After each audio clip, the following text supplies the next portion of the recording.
YouTube, and this is going to be a quick 2-3 minute long video about what you can expect for today, March 23rd, 2025, severe weather-wise. The National Weather Service has put out a slight risk for northern, central, southern Mississippi, all the way up to the Tennessee-Kentucky border, down through Louisiana, southern Arkansas, Texas. These areas need to be watchful today. You need to have your weather radio programmed just in case your power goes out and you need a way to receive warnings.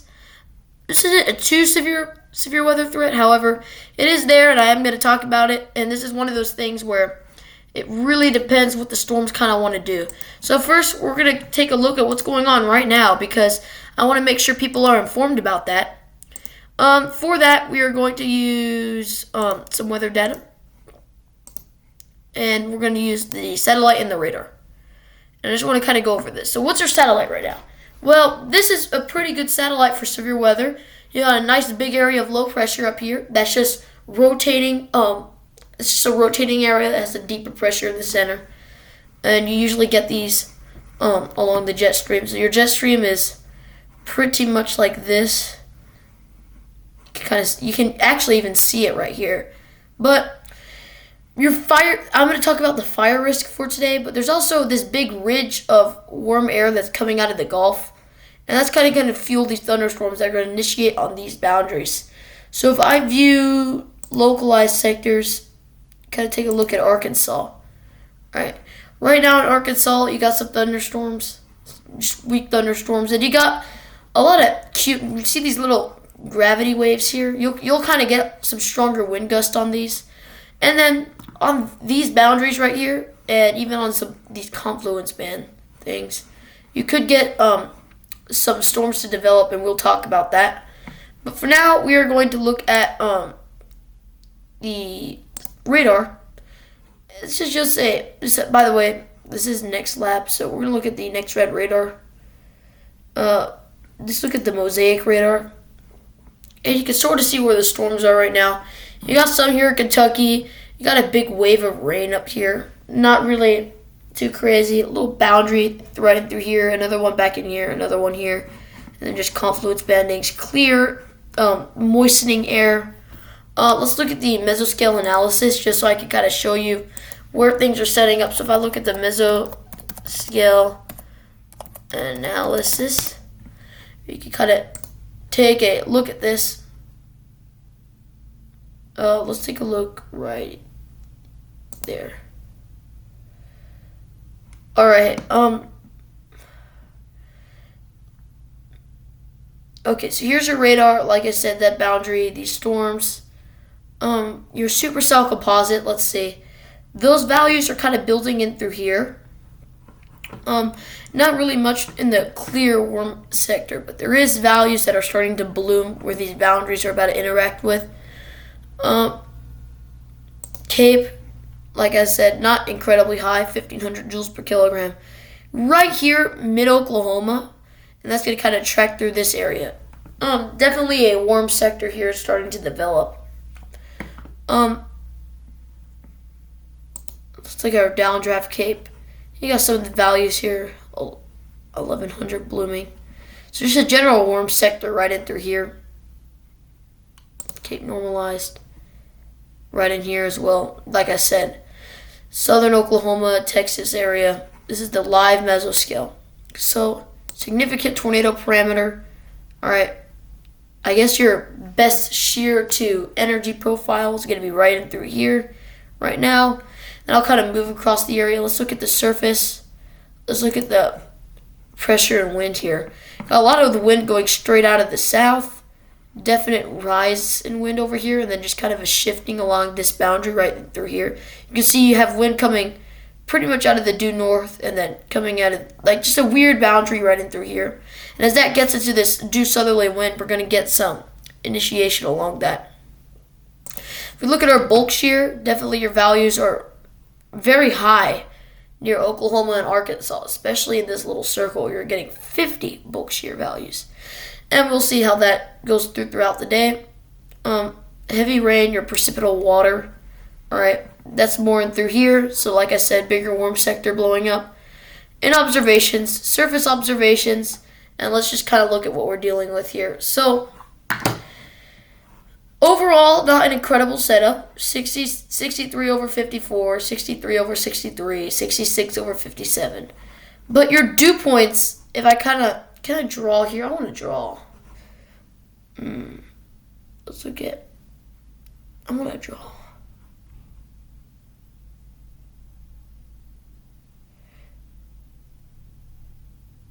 Alright, but anyway, you can sort of see right in through here where your moisture is.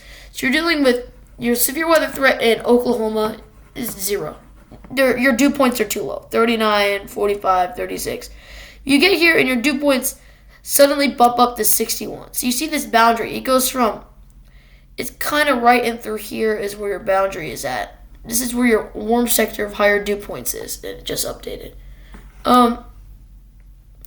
If I look at the day one outlook, you can sort of see where that outlook is, and you're getting better instability in this area as well as this begins to build. Let's look at our significant hail parameter, still here in Oklahoma. That'll, like I said, move over the area. And that's just kind of what's going on right now. But let's talk about what could go on in the future, because that's what's going to impact people the most, and I want to go over that. So we're going to go to the HER. And we're going to go to the same type of area, and it's just loaded only 3 hours. But as 3 hours from now, it's showing initiation here, mid-Arkansas. Little boundary there pushing over that area where we saw those higher values, so you could get some initiation over here. Some kind of going up on some confluence bands here. And then just some general shower activity out here in the warm sector. This is 14Z.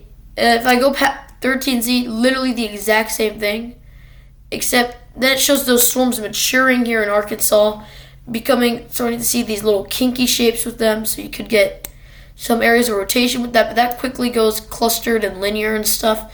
Like I said, any storms, especially these that are able to stay discrete, are probably going to have the highest threat, and that kind of transitions into a quasi-linear convective system, multi-line scale thing. Here's a line of storms, here's one here, there's a couple down here, and there's one that looks like it's right in here. It kind of curves back. So there's a lot of areas of storms and areas of convection, which doesn't really get too organized until later in the day when you kind of see this big line of storms kind of form. And this line is going to be tracking. It's kind of weird because the front of the line, and this is where we could see a higher end tornado threat would be in kind of this little thing right here. But all along this line, your tornado threat is high, especially as we start getting down here. Your bulk shear values are going to start getting higher. And I'm starting to see a little bit more of these discrete thunderstorms. If this is able to occur, you could get some bigger hail producers here, northern Louisiana. And then as that tracks through, your gust front kind of goes through a lot of wind along the edge of this line, a lot of wind. And down in here, your tornado threat basically turns to 0 in Alabama by around, 5Z. Alright, so this basically turns to 0 at around midnight here in Alabama. This is 0, no threat whatsoever on the edge of this line. There still could be 1 or 2 little spin-up tornadoes, but I'm not too concerned about that. And really, the models are showing that your area with highest tornado concern is going to be here in Mississippi and Louisiana, where you could get significant, just a little bit more spin-up tornadoes here on the edge of this line, as more and more southerly air is going to be flowing into it. And of course, that threat will transition south. And to show that full south transition, we are going to look at the 12Z run. And it sort of kind of shows the same thing. Storms initiating, a lot of initiation going on today. And this is around 22Z today, so just late this afternoon. Transitions into a line blows through. You get this big line of thunderstorms. And then that threat will transition southward. Like I said, not as strong. And by now, when it enters Florida, it's probably going to be below severe limits. And a big cool down. Of course, that southerly air starts to ramp up again because it's spring. So, overall, let's look at our newest run that is usable, which is 13Z, and we're going to look at some things. We're going to look at the significant tornado parameter. This is just going to kind of show us where the best instability and Cape matchups are. Kind of see that increase over Arkansas, really bloom over this whole kind of area. Values as high as 2, 3, even 4. And then that kind of diminishes as the day goes on, though we could see some higher values here in Louisiana region. Your lightning density with these thunderstorms is not going to be incredibly high. However, it is going to exist. Definitely some bigger lightning areas, especially on these more discrete thunderstorms here that could go in Texas. Even 10 flashes in 5 minutes there. Pretty impressive stuff. Your helicity swaths, just to show you like where some updrafts could get some rotation. Definitely seeing that northern Mississippi. That could be a possibility. Not so much in northern Alabama. Northern Louisiana, definitely some stronger helicity swaths there. Really long one over here near Missouri all the way to northern Tennessee. So get our echo tops, like I said, bigger initiation here. Big updrafts going up. And that kind of transitions throughout the day. Some bigger, like this, there will be areas where there will be hail in these thunderstorms, especially under these bigger echotopic regions. Your Cape and shear values, they're pretty high, even getting up to almost 5,000 joules per kilogram in Texas. And your 500 area kind of spreads over northern Alabama and then gets cut off. You're seeing some good 1,000, 2,000 values here in Mississippi, so pretty supportive. Vertically integrated liquid, where we can see the strongest updrafts. Definitely some vertically integrated liquid values that are going to be pretty high today in northern Mississippi. So you could get some of those storms that are just really just cranking moisture upwards. You sort of see that transitions into, like I said, this Boeing segment that the models are really adamant on. And then the line will obviously have some higher vertically integrated liquid values with it as well. I don't think we've looked at supercell composite yet. No, this is not significant tornado parameter. Values not extremely high here in northern Alabama. Much higher in Louisiana and Mississippi. I'd be pretty concerned, especially with a stronger line of thunderstorms that could have some embedded areas of rotation. Let's look at the total precipitation accumulation, and definitely some higher values here. Even a really streak of red there. You could get up to 3.25 inches. Flash flooding is not out of the table. Alright, you could get some flash flooding today in Mississippi, Louisiana, Alabama. Not so much in Tennessee. I'm thinking Mississippi, Louisiana, Alabama is where your highest threat of flash flooding will be. Let's look at your temperatures for today. Your temperatures decrease to about 74, 75 degrees later today. Could even get up to 80 in northern Mississippi, and that'll just kind of go away with the line and with the night. Temperatures will cool down into the 40s later tonight. Your dew point temperatures, that's what's fueling the storms after all. The reason why we have such high Cape values out here is because of all these 60-degree dew points that are going to exist. Notice these two boundaries here. The first one goes through, second one goes through. Now we're going to match that with the precipitation. Simulated reflectivity. You can sort of see this first boundary right in here kind of goes through. And there's actually the second one back in here. Though this first boundary is going to take all the air pretty much, and it's just going to kind of collapse in on itself. You still could get some spin-up tornadoes out of that, though. So I need everybody today, southeast region of the United States, to have a way to get alerts. Just in case this spit-out tornado warning just suddenly gets issued for your location, you need to move to a safe spot. Your relative humidity values today, they're not incredibly high, though they do increase between the two fronts, like I said. Almost 96 here, Florence, Alabama, Oxford, Mississippi. Not incredible, but it is what it is. Not the best for severe weather. There's going to be some dry air that it's going to be struggle to get out of the way, especially later today. That once that dry air gets out of the way, and then we'll see some more convection. On that, wind gusts for today, they're not incredibly high.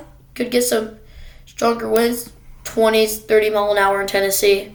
But overall, just southerly gusty winds, and then with the line, of course, you can get some stronger gust here, 50, 60 miles an hour there on that particular line segment. Vorticity for today, like I said, there's going to be some spin in the atmosphere, definitely with these lines. Could get some spin-up tornadoes, see these higher values, like right in here as well, especially with these discrete thunderstorms that are going to be on the trailing end of this line, or theta E. This is just going to kind of show us where your best instability and stuff is kind of taking place, and kind of really gets maxed out here before that first front. The second front doesn't really have much to use there, and this kind of tip of a warm sector. Like I said, a lot of cool, dry air that needs to get out of the way. So that's why your threat in Georgia is really non-existent. Let me just take a look at this. Yeah, just kind of showing that convection. Winter weather. We do have some winter weather going on up here. All right, and I want to look at winter.